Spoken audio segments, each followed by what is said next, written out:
Pela Ordem com Humberto Adame.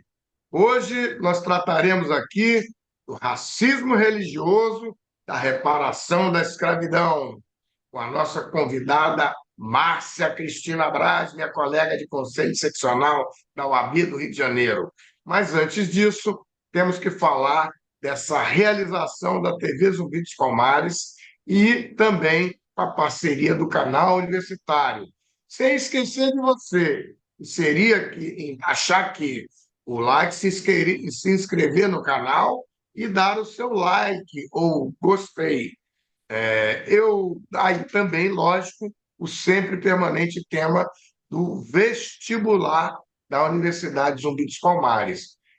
O vestibular da Universidade Zumbi dos Palmares pode levar você a uma outra esfera da sua vida, um outro patamar.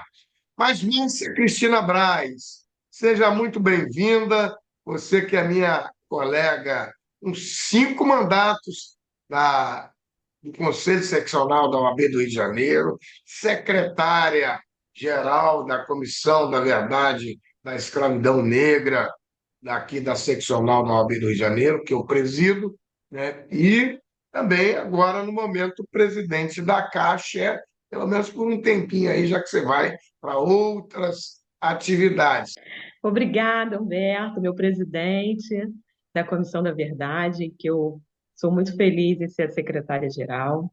Feliz ainda, por enquanto, estar representando a Caixa, nomeada dia 2, né, de janeiro, mas já O que sabendo que é que Caixa, para quem não conhece? é a Comissão da Advocacia do Axé.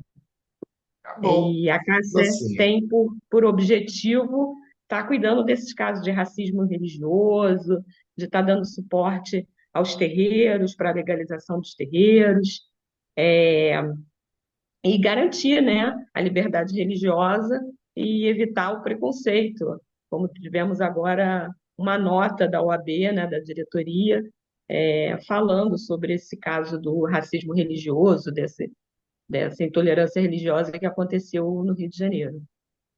pois é, e isso é uma criação da administração da nossa queridíssima presidente Ana Tereza Basílio, a primeira mulher a presidir a seccional da OAB.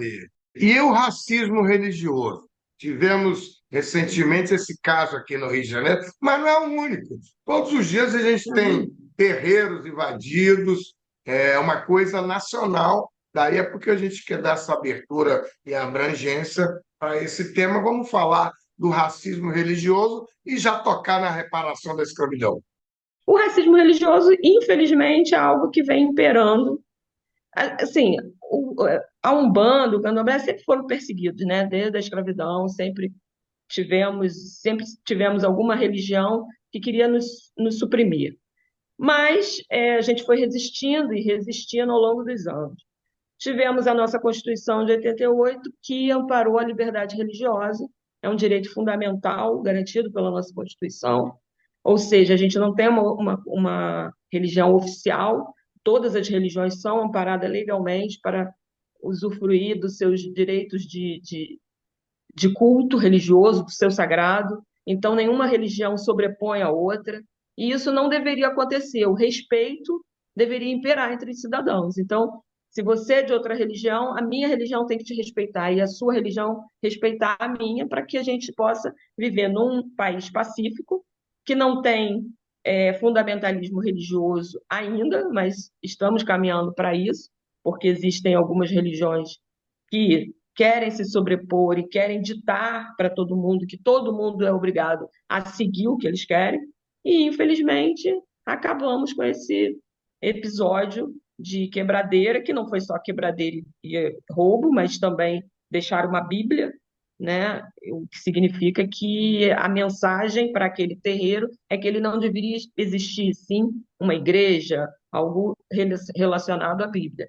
Então, é mais do que a só agressão, mais do que o preconceito e mais do que roubar o que tem dentro da casa religiosa, mas é também deixar uma mensagem de que aquela religião não deveria estar ali. O que é uma pena, porque nós temos uma diversidade. A casa, pelo que eu soube, é uma casa que presta caridade, como todas as casas de umbanda, né, e candomblé, que fazem sua caridade, e eles lá fornecem comida, cesta básica para as pessoas carentes, além do trabalho de atendimento gratuito e de atendimento, acolhimento das pessoas que vão com suas dores, que vão pedir um auxílio às entidades, e a, a chefe da casa, que é uma mulher lá, é uma babalorixá, uma mãe de santo, mãe no santo, e aí a gente diz o quê? Que essa intolerância está nos afastando um dos outros e está virando esse preconceito e esse racismo religioso que a gente tem visto, infelizmente, porque todos nós podemos conviver harmonicamente, respeitando o espaço sagrado do próximo, né? É uma pena e é um crime, né? E é um crime, É, é um crime. Então, é essa um crime parte do inquérito. tipificado, crime religioso tipificado numa lei desde 89, que tem uma pena de 1 ano a 3 anos e multa de reclusão, de 1 a 3 anos de reclusão e multa, não só no artigo 208 do Código Penal, que tipifica o racismo, o preconceito religioso, a intolerância religiosa, mas como também a lei que tipifica o racismo religioso. Todos dois, o crime é de reclusão de 1 ano a 3 anos e multa. E mesmo assim, as pessoas se aventuram, eu vou dizer assim, em atacar os terreiros de candomblé e de umbanda.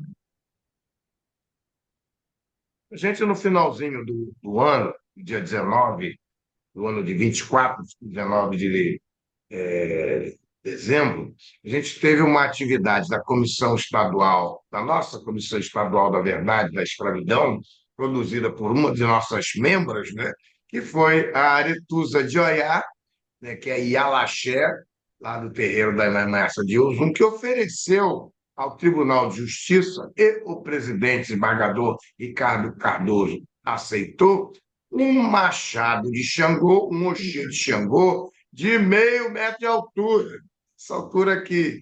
E, é, com isso, o tribunal aceitou e nós tivemos uma cerimônia muito bonita de entronização do Machado de Xangô, que está lá agora, que faz parte do tribunal. Isso significa essa abertura do tribunal para esses pontos. Fiquei muito feliz, essa foi uma ideia, né, da Comissão da Verdade, junto com a Aretusa, né, nossa querida amiga, e foi muito bonito. Eu não podia, eu fui convidada, né, fui convidada por vocês, pela comissão, pela Aretusa, mas eu realmente, com os meus compromissos em Maricá, não conseguia estar presente, mas vi a notícia, fiquei muito feliz. Acho que o tribunal sinaliza, mostrando a todos que existe uma igualdade entre as religiões, que não só o crucifixo ou a Bíblia, mas o Machado de Xangô também está lá representando as religiões de matriz africana, representando a justiça, representando que todas as religiões são bem-vindas num prédio público e no poder público. Isso é importante, isso é uma sinalização de que a justiça não vai deixar barato a intolerância religiosa, seja contra a religião de matriz africana, ou seja contra qualquer outra religião, que todas serão tratadas como direito fundamental amparado pela nossa Constituição. Achei excelente, parabéns ao presidente do tribunal por essa iniciativa, junto com a Aretusa e a Comissão da Verdade. Achei assim de uma relevância para que mostre à população que a justiça está a favor de todas as religiões.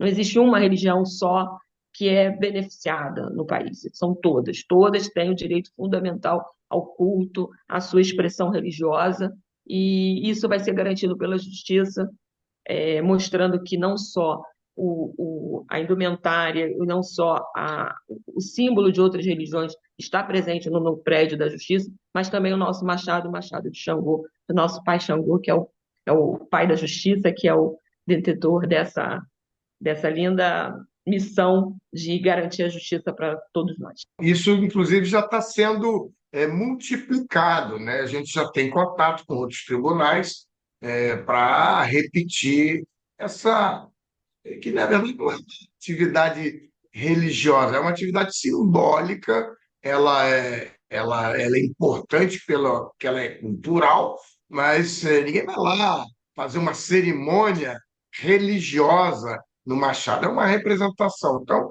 isso é muito importante, como você tem o É uma crucifixo lá, tem demonstração, né, motivo. Dani? É, É uma é. demonstração de que a justiça vai estar à disposição de todos os tipos de culto, de todas as religiões no nosso país. Não é uma questão de transformar o prédio num local de culto religioso, mas sim de uma demonstração de que a justiça está ali para garantir a todas as religiões a igualdade e o amparo legal de que a Constituição vai ser garantida, o direito fundamental ao culto de cada religião, inclusive da nossa, através da representação do Machado de Xangô. Teve uma nota da nossa OAB, né, sobre esse caso, que foi lastimável, um prejuízo enorme, não só pelas imagens e culto, e os indumentários do culto, mas também pelo furto, né, de tudo que propiciava é, comida para a população de rua, e enfim. E aí teve uma nota da OAB dizendo que não aceita, que é inaceitável qualquer atitude preconceituosa e de intolerância ao culto de outra pessoa, inclusive de matriz africana, como foi no caso desse terreiro, que é lastimado. A gente deve Acontece até. sempre, né? Acontece sempre. Uns têm notícia, outros não têm. Mas Infelizmente. especialmente na periferia, a gente tem notícia disso em muitos lugares. A notícia boa é que o Leonardo Santos, nosso colega que foi candidato ao quinto constitucional, que foi muito bem votado, ele não só ele foi nomeado agora pelo novo presidente da OAB de Nova Iguaçu, querido colega Pádua, ele foi nomeado presidente da Comissão da Verdade da Escravidão Negra da OAB de Nova Iguaçu. Então, nós vamos fazer lá uma grande posse para o Leonardo Santos, que a gente estava tentando fazer essa comissão lá há 3 gestões. Olha que brigador. Então, quando o presidente Pádua está lá, a comissão lá de Nova Iguaçu, nós estaremos lá com muita alegria, prestigiando o colega Leonardo Santos, tenho certeza, e que acontece muito lá. Tem muito terreiro em Nova Iguaçu, Miguel Couto, que é o da Mãe Beata, Mãe Nitinha, e que essas coisas acontecem e não acontece nada, só esses ataques aos terreiros e algumas igrejas católicas também. Tem um grupo que eu faço parte com o William Douglas, que igrejas atacadas no interior do Brasil, igrejas católicas, são atacadas também. Então, esse programa deve também abranger essas outras fés que são atacadas e que têm isso. Esse é um dos motivos, inclusive, que levou a presidente Ana a ter esse olhar da advocacia a essa população que precisa de jurisdição e precisa de proteção. E foi um dos motivos que ela falou. Queria, se você lembrar, aquele caso do lixo também em São Gonçalo, que o lixeiro não passava, ele pulava, ia recolher o lixo e pulava onde tinha um terreiro lá, e ele não recolhia o lixo de lá. Mas e aí? Agora, é, falando de Brasil, isso é muito importante para a gente multiplicar esses exemplos de atuação e também é, dar uma possibilidade de que esses assuntos cheguem à mídia e que tenha essa proteção. O que você pode É, falar sobre isso? infelizmente, infelizmente, a periferia é onde a maioria dos terreiros foram instalados, né? Apesar desse último ter sido na Tijuca, que é muito mais próximo ao centro do Rio, a maioria é instalado na Baixada, em periferias. E, infelizmente, na periferia, com a prevalência de algumas religiões mais neopentecostais, está havendo esses ataques para que tirem esses terreiros de lá. E aí existem essas discrepâncias, como lixeiro que acha que aquela religião não pode ser, ali não pode pertencer àquele local e tem que sair dali. E aí, para isso, vão minando várias questões, inclusive de saúde pública, né? Porque você não recolher o lixo na frente de uma residência, você está deixando aquela residência, aquele local sagrado, à mercê de rato, de barata, de tudo, né?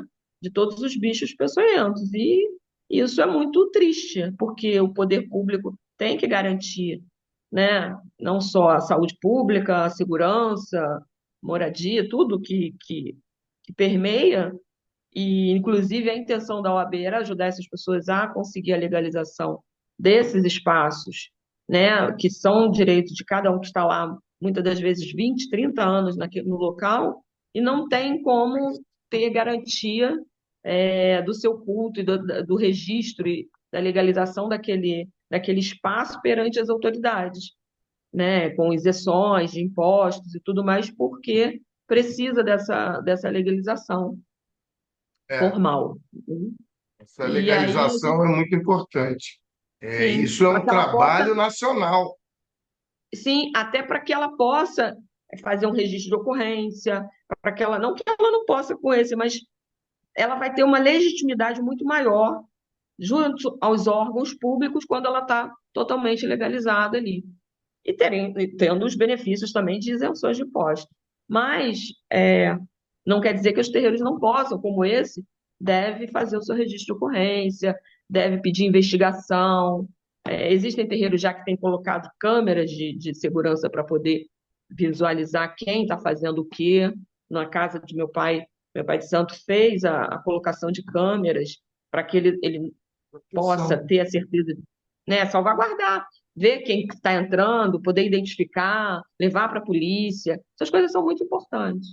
Dessa outra ação, que é a DPF 635, a DPF das favelas, que a gente está atuando lá pelo Instituto de Advocacia Racial e Ambiental, o IARA, que eu sou presidente, e pelo MNU, Movimento Negro Unificado, eu também sou advogado, e que estaremos no Supremo Tribunal Federal, já no dia 5 de fevereiro, a continuação do julgamento dessa DPF 635, que visa diminuir a letalidade policial nas operações policiais nas comunidades e nas favelas. Então, é uma ação que já está funcionando há 5 anos, pelo menos, e que reduziu a letalidade dos moradores de favela em relação à polícia e também dos próprios policiais.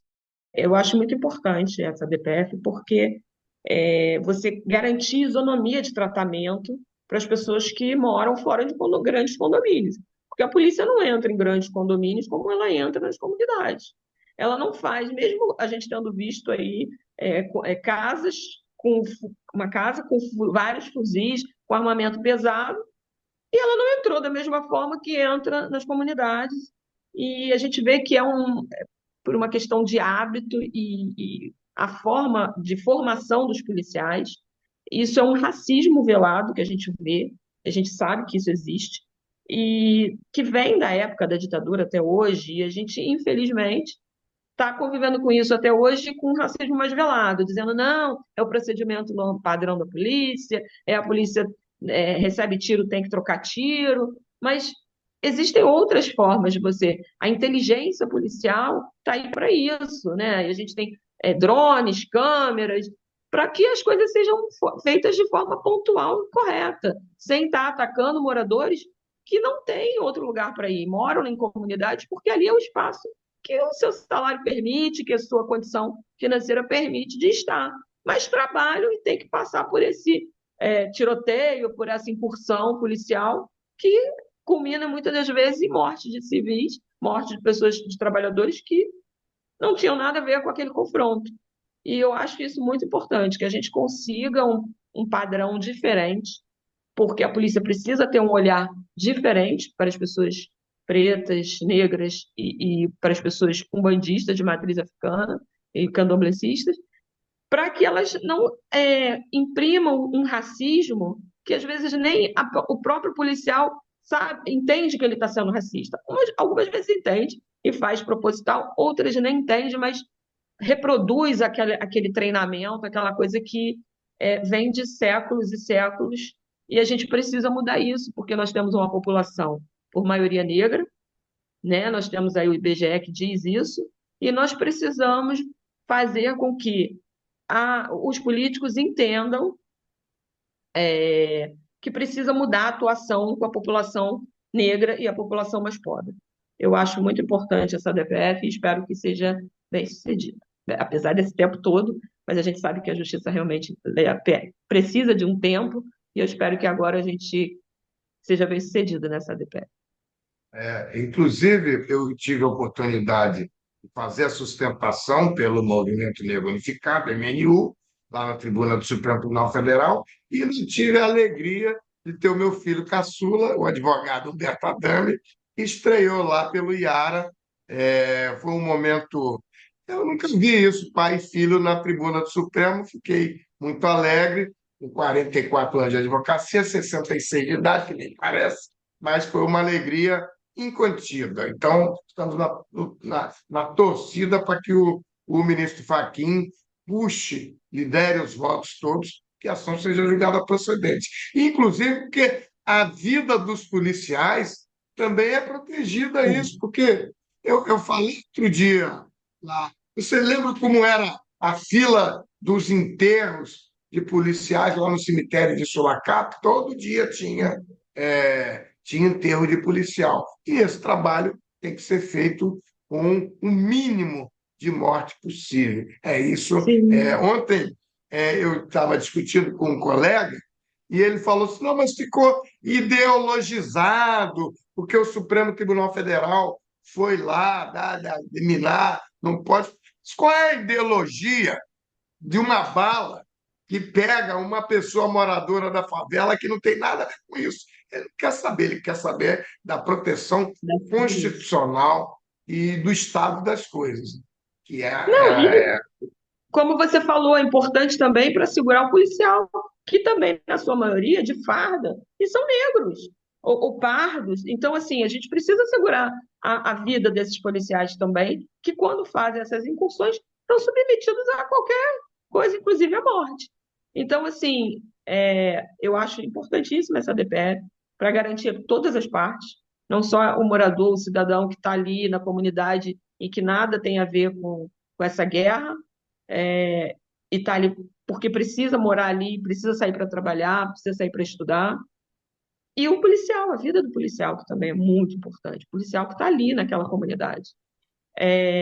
Quero parabenizar você e ao seu filho, também né, acho que nunca vi, pai e filho na tribuna, parabéns, e espero que realmente tenham sucesso e que essa DPF seja Estamos definida. na torcida, estamos preparando para trabalhar.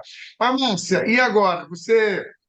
A gente sabe que você vai para outras atividades, muito em breve, estamos aguardando aí a querida Ana Tereza fazer essa convocação, é, mas também não quero apressar, a gente deixa isso para outro momento, porque você também é a secretária-geral da CVEMB, e a CVEMB, que é a Comissão Estadual, na verdade, da Escravidão Negra, tem muita alegria e muito orgulho de ter você lá, esse trabalho durante esse tempo todo.